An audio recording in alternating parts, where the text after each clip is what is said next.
NA 244 जो कि 2018 में जहाँ से हमने इलेक्शन कंटेस्ट किया था, हमारी खुशकिस्मती थी कि तहरीक इंसाफ ने हमें टिकट दिया। तो वो जो बाई इलेक्शन होने जा रहे हैं उसमें आज फिर NA 244 में 244 में मैंने अपने कागजात नामजदगी जमा कराए हैं। इंशाल्लाह 10 तारीख को सुबह 11 बजे है ना, 11 बजे स्क्रूटनी है, यहीं आना है। और आज वैसे भी जो इलेक्शन कमीशन जो लाहौर हाई कोर्ट का फैसला आया है, उसके बाद हमारी पार्टी का क्या मौक़िफ़ होगा वो आज कल की मीटिंग में फिर आपको पता चल जाएगा कि करना क्या जा रहा है। कोई अगर सवाल पूछना है तो पूछ लें। इलेक्शन में कल मैं ये बता दूं आपको कराची के हवाले से कि कल मैं और हमारे साथी कराची के सदर बिलाल गफ्फार, हमारे वकला, हमारे कैंडिडेट्स, कल हम गए थे इस्लामाबाद। बल्दियाती इलेक्शन में जो इलेक्शन कमीशन के सामने हमने रखी जो इरेगुलरिटी, मैं नहीं कहूँगा, जो कंप्लीट ओपन धांधली हुई थी आरओज के हाथ में। और मैं सुबह से वहाँ बैठा रहा जब से वो शुरू हुई हियरिंग्स, बारी बारी टंडो LIR से भी, टंडो अंदरून सिंध से भी, इंडिपेंडेंट कैंडिडेट्स भी थे।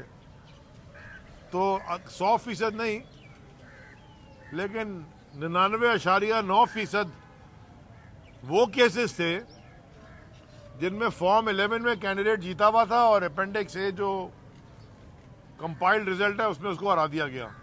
कहीं 400 वोट बढ़ा दिए, 241 को 241 और 50 को 200 क्या के 2 लगा के 400 वोट वहाँ बढ़ा दिए। कहीं एक डंडा लगा के 10 को 110 कर दिया, 1000 बना दिया कहीं पे। अच्छा, एक तो ये बड़े बहुत सारे के सारे ये थे, बहुत सारे वो भी थे, बहुत सारे नहीं, कुछ ऐसे भी थे जिनके ऊपर आज नोटिस लिया गया है और वो हियरिंग भी होगी और अभी हो रही होगी, जिसमें 700 वोट रिजेक्ट करके 123 वोट से किसी को जिता दिया, 40 वोट रिजेक्ट करके 9 वोट से जिता दिया। और इत्तफाकन अच्छा इत्तफाक है, इत्तफाकन ये हुआ कि वो हमेशा पीपल्स पार्टी के फेवर में हुआ। तो कल जमात इस्लामी भी वहाँ थी, उनकी भी 6-7 यूनियन काउंसिल्स थी, वो भी यही केस प्लीड कर रहे थे, हमारे भी कैंडिडेट यही केस प्लीड कर रहे थे। आज इलेक्शन कमीशन ने हियरिंग शुरू की है, आज भी कर रहे हैं, 16 को भी, 22 को भी।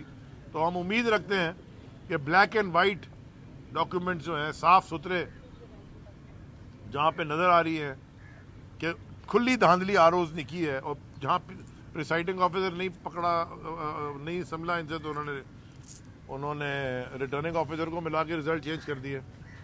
तो इलेक्शन कमीशन से उम्मीद है, और वो बड़े हैरान थे जो इलेक्शन कमिश्नर्स जो ऊपर बैठे हुए थे, चीफ इलेक्शन कमीशन साहब नहीं आए थे, बाकी जो 4 इलेक्शन कमिश्नर बैठे थे वो बड़े हैरान थे कि हर केस जो आ रहा था वो कहते कि आप क्या कर रहे थे। वो पूछ रहे थे आर से बुला के कि आप कर रहे क्या थे, मिस्टेक हो गई।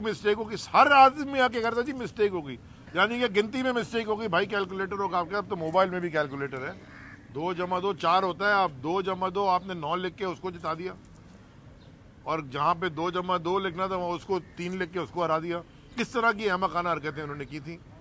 तो वो कल काफ़ी लोग पकड़े गए। तो हमें उम्मीद है कि मैंने जब उनसे बात की, कल मुझे मौका मिला बात करने का, तो मैंने उन हजरात से ये कहा कि मुझे उम्मीद है कि इस तजुर्बे को देख के आप कोई इस तरह की चीज़ें करेंगे कि जो अगले इलेक्शन पाकिस्तान में हो वो इस तरह के ना हो। जिसको मैंडेट मिले ईमानदारी से वो जीते, इलेक्शन आए और फिर कौम की खिदमत करे। इलेक्शन लड़ना तो हर पाकिस्तानी का हक है, जो मर्जी खड़ा हो जाए, जिस जमात से खड़ा हो जाए, उनकी मर्जी है। मुताबिक ये पूरी शैम एक्सरसाइज हुई थी, कोई इसका ऐसी धांधली देखी नहीं गई। और मैंने उनको ये बताया, फेज़ 1 में जो हुआ था वो भी मैंने उनको याद दिलाया कि जी वो डाकू, एक खबर पे चल रही थी कि डाकू और पुलिस ने मुज़ाकरात कामयाब, डाकुओं ने बैलेट के डिब्बे वापस कर दिए पुलिस को, यानी कि ये इलेक्शन हो रहा है जनाब। लो, डाकू ले गए बैलेट के डिब्बे, फिर मुज़ाकरात करके पुलिस ने वापस ले लिए मुज़ाकरात के बाद। तो अगर ऐसा इलेक्शन कराना है फिर अपनी मर्जी का चुन लें, फिर इलेक्शन क्या होगा, जो मर्जी पर ठीक है, खर्चा क्यों करवाते हैं। अब इतनी सारी आपने लोगों को बुलाया, सारे आरओज और PR प्रिसाइडिंग ऑफिसर्स और पता नहीं कितने लोगों को, अब वो सब सरकार के खर्चे में फिर जाएंगे, करोड़ों रुपया सरकार का खर्च होगा। तो ये जो जिन पे फॉर्म 11 में जो जीते हुए उनके ऊपर आप रूलिंग दें तो इंशाल्लाह आज कल में अच्छी खबर की उम्मीद। अच्छा अली भाई ये बता दें, पहले तो आपने इस्तीफे दिए थे, वो तो 400 वोट उन्होंने बढ़ा दिए, तो ये और दूसरा जो आपने सवाल पूछा कि पहले इस्तीफे दिए, देखिए हमने इस्तीफे दिए थे अप्रैल 2022 में और हमने इलेक्शन फोर्स करने के लिए इस्तीफे दिए थे। अगर हमने पावर पॉलिटिक्स करनी होती तो हम पंजाब की और केपीके की असेंबली नहीं डिसॉल्व करते। हम इस मुल्क को इलेक्शन साफ और शफाफ करके पब्लिक का मैंडेट जिसको मिले फिर ये मुल्क आगे बढ़ेगा। जिस तरह ये जा रहा है, जिनके पास मैंडेट नहीं है, जिम्मेदारी किसी और के पास है, जिम्मेदारी इनके पास है, अथॉरिटी किसी और के पास है, इधर उधर लोग सवाल उठा रहे हैं। और जो मुल्क का हाल है, जो इकोनॉमिक कंडीशन है, वो तुर्की अब वैसे कमाल है, अच्छी बात है चले एक तरीके से वो, लेकिन मुझे समझ में नहीं आया। सिंध हुकूमत 1 लाख टेंट भेज रही है टर्की, जो टर्की में हुआ उसकी तो मिसाल नहीं मिल रही। यानी कि वो इतना दिल दुखाने वाली इमेजेस हैं, लेकिन वहां टेंट भेज रहे हैं, सिंध में लोग खुले आसमान के नीचे सो रहे हैं। तो पहले अपने घर वाले को तो ठीक कर लो भाई, अपने पास लोगों को आपने खुले आसमान में गंदा पानी, अस्पताल नहीं, तालीम सब तबाह, आप टर्की टेंट भेज रहे हैं और कह रहे हैं जाएंगे भी हम, फ्री ट्रिप भी लगाएंगे टर्की का। वो तो आज वो भी जा रहे थे, वो इम्पोर्टेड हुकूमत के वजीर आजम, उन्होंने कहा कि जी अभी ना है। वो क्यों जा रहे थे? वो एक अपनी मुसीबत में एक अल्लाह ताला ने एक आजमाइश में डाला है, वो उससे निकल रहे हैं। आप कह रहे हैं जी हम जा रहे हैं। भाई आप जो कर सकते हैं वो करें, पहले अपने लोगों के लिए तो ठीक करें।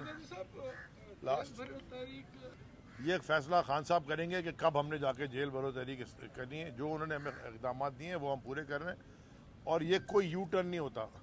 मैंने यहाँ से जाना है मलीर और रास्ते में पता चल जाएगा कि ट्रैफिक जैम है और एयरपोर्ट ब्रिज के ऊपर खुदा ना खासा कोई एक्सीडेंट हो गया है, मैं वहाँ से गाड़ी घुमा के तो मैं यहाँ गुलशन से पीछे से घूम के और हाईवे से चला जाऊँ, बोलेंगे वो अली जैदी ने यू टर्न ले लिया। आपने जाना जहाँ होता है मुकाम, आप उसके ऊपर होते हैं, रास्ता तो बदलता रहता है। ये यू टर्न की कोई इसमें कोई ये अजीब स्ट्रैटेजी होती है पॉलिटिकल, हर चीज की एक स्ट्रैटेजी होती है। ये थोड़ी होता है कि आप डायरेक्शन, आपका बॉटम लाइन जहां आपने पहुंचना है वो एक होती है, टारगेट एक होता है। अब आप उस टारगेट को यहां से पहुंचे, वहां से पहुंचे, बीच में रास्ता चेंज करके यहां से जाएं, तो ये जब ये पॉलिटिकल स्ट्रैटेजी इनको समझ में नहीं आती और ये जो भी इकदाम करते हैं इनके मुंह पे उल्टा पड़ता है। वो जब खान साहब, चूंकि मेरे ख्याल में पॉलिटिकल स्ट्रैटेजी जबरदस्त है, जब वो स्ट्रैटेजी चेंज करके वो उनको फंसाते रहते हैं, जब उनका जवाब नहीं होता वो कहते ओहो यू टर्न ले लिया। यू टर्न बेनजीर भुट्टो शहीद का एक इंटरव्यू है, मैं भी आपको सुना देता हूं, मैंने सुबह ट्वीट भी किया है।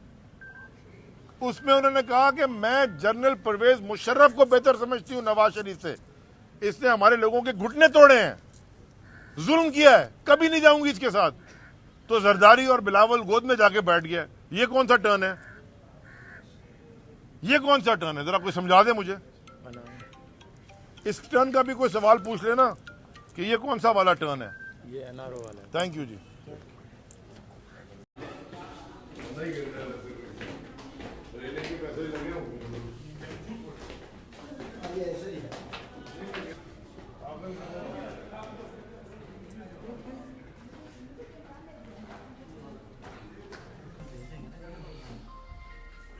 पुण्य बना सकते हैं।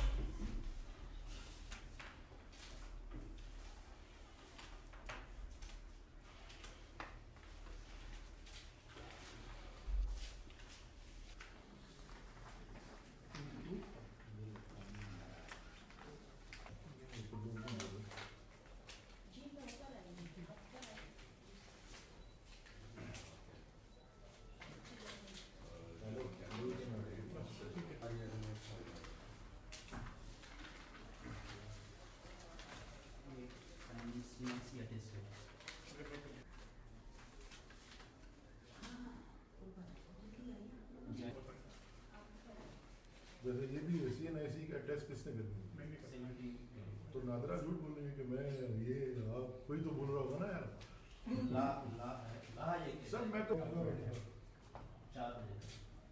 अच्छा एक्सक्लूसिव अकाउंट न्यू ओपन किया हुआ है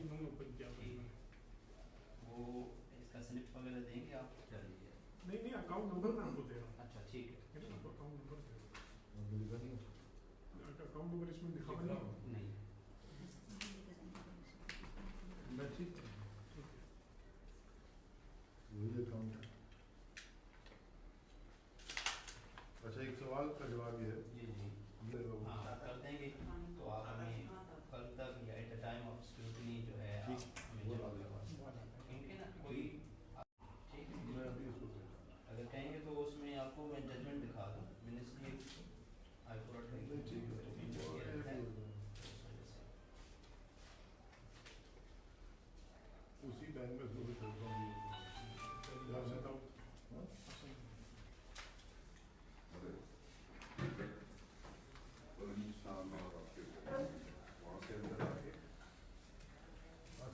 सामने अंदर नहीं जाना है वो वाला कैमरामैन खड़े हैं उस टोल के वहाँ के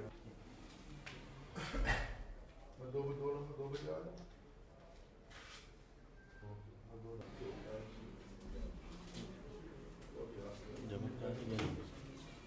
करा रहे हैं डॉक्यूमेंट कंप्लीट कर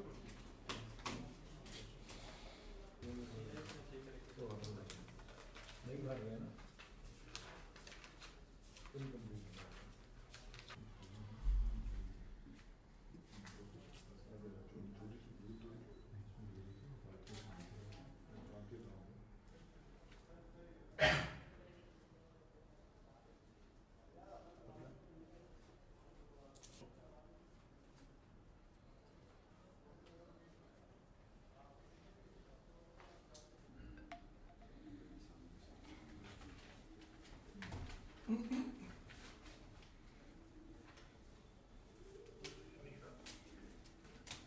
साढ़े 11 बजे कर दें 10 अपना जो 11 बजे हो ना हाँ साढ़े 11